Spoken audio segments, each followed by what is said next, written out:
Tak sampai lagi tren ke Indonesia.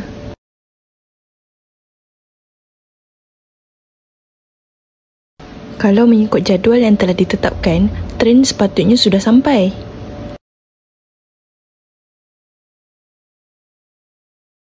Tidak boleh jadi. Tren ini sudah lambat lebih 1 jam. Kerugian 27 juta. Semua kerana kecuaian syarikat pengangkutan ini. Mereka tidak menepati masa mengikut jadual yang telah ditetapkan. Saya tak boleh biarkan begitu sahaja.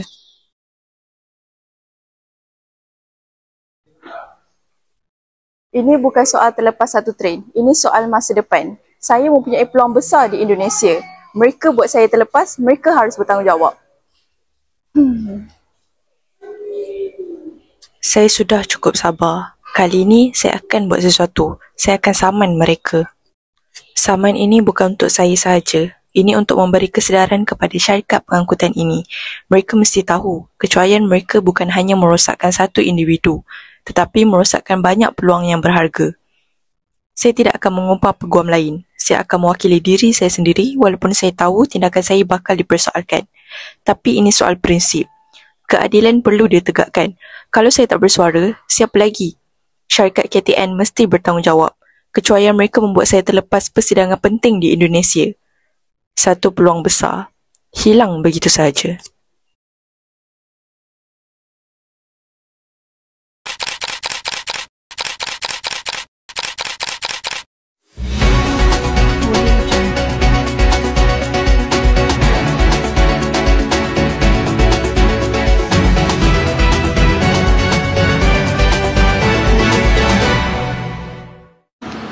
Seorang peguam muda telah memfailkan saman terhadap syarikat pengangkutan KTN kerana didakwa menyebabkan beliau terlepas penerbangan ke Indonesia. Menurut beliau telah membeli tiket tren untuk ke stesen Kuala Lumpur dan merancang untuk naik ke stesen lapangan terbang antarabangsa Kuala Lumpur. Penerbangannya ke Jakarta dijadualkan tepat pada 10 pagi dengan mesyuarat kontrak bernilai RM27 juta diadakan jam 12.30 hari waktu Malaysia. Namun, tren KTN mengalami kelewatan 1 jam menyebabkan beliau terlepas penerbangan tersebut dan kehilangan peluang kontrak tersebut. Tindakan saman ini dikatakan sebagai usaha untuk meningkatkan kesedaran tentang tanggungjawab syarikat pengangkutan terhadap pelanggan. Namun, tindakan itu mendapat pelbagai reaksi. Untuk laporan lanjut, kita bersama wartawan di lapangan.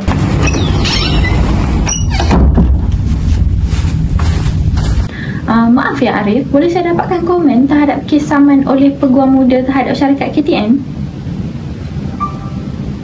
Saya belum sempat tonton berita itu, sibuk menulis hujah penghakiman. Tapi berdasarkan apa yang saya baca, tindakan itu nampaknya tergesa-gesa, menyaman tanpa menilai implikasi undang-undang, tanpa menghormati batas kontrak. Okay. Jadi, yang Arif tidak setuju dengan tindakan peguam itu? Undang-undang bukan alat untuk membalas dendam. Kita mesti adil, bukan emosional. Saya tidak tonton berita itu, jadi saya tak boleh membuat kesimpulan. Tapi dalam konteks undang-undang, segala tindakan mesti ada asas yang sah, bukan hanya sekadar perasaan. Terima kasih atas respon yang diberikan oleh Fian Arif. Saya minta diri dulu. Okey,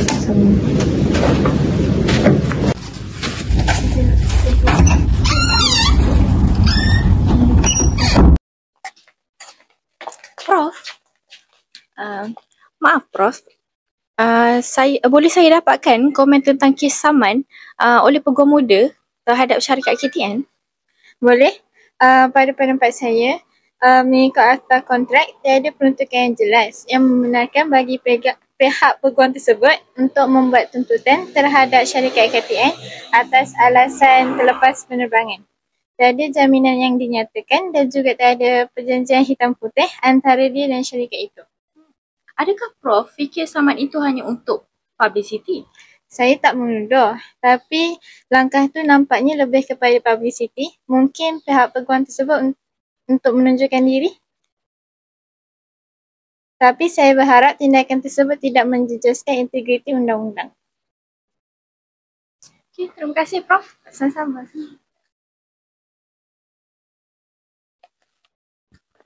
Encik, ramai mempertikaikan tindakan Encik. Profesor Ray J kata, Encik mungkin cuma cari publicity. Apa respon Encik terhadap komen itu? Saya sedar kelemahan saya dalam tindakan ini. Saya tahu saya tidak layak menang dalam saman ini. Saya bukan mengejar pampasan maupun publicity seperti ada berkatakan. Saya hanya mahu mengejar kesedaran. Maksud Encik? Syarikat pengangkutan perlu bertanggungjawab. Tak boleh main-main dengan masa pelanggan. Satu kelewatan boleh merosakkan masa depan. Boleh merosakkan satu kerjaya. Kalau tindakan saya ini mampu membuka mata mereka, itu sudah cukup. Jadi, Encik yakin tindakan ini betul? Walaupun banyak yang mengkritik? Ya, saya yakin. Kadang-kadang kita perlu melawan arus untuk menegakkan keadilan. Sekian saja laporan daripada saya, wartawan anda, Syazwa. Terima kasih dan kembali ke studio. Setakat ini laporan kami mengenai tindakan saman oleh seorang peguam muda terhadap syarikat pengangkutan KTM. Sama ada tindakan itu membawa perubahan atau sebaliknya, hanya masa yang akan menentukan. Teruskan bersama kami untuk berita-berita yang lain.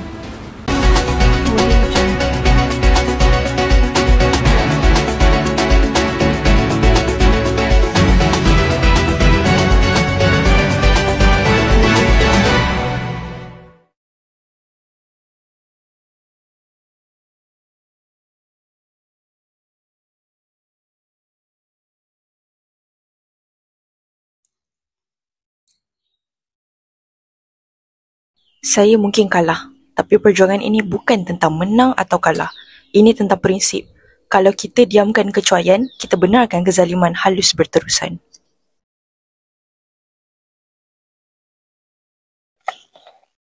Saya mungkin tidak terkenal, tapi saya hanya mahu orang tahu bahawa keadilan bukan hanya pada kertas perjanjian, tetapi pada keikhlasan dalam menjalankan tanggungjawab.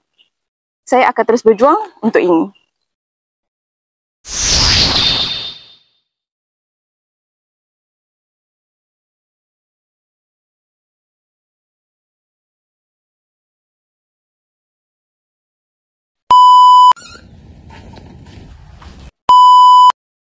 Saya mungkin tidak terkenal, tetapi saya hanya...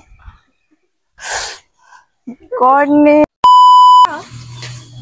Maaf, boleh saya dapatkan pendapat? Oh, terus sedar. Dia kan saya jalan ke depan sikit.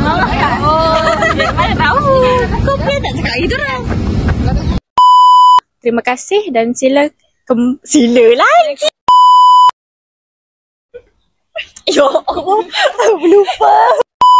Terlepas train, ini melibatkan masa depan. Ini soal masa depan. Ini boleh. Ya Allah. Kejap.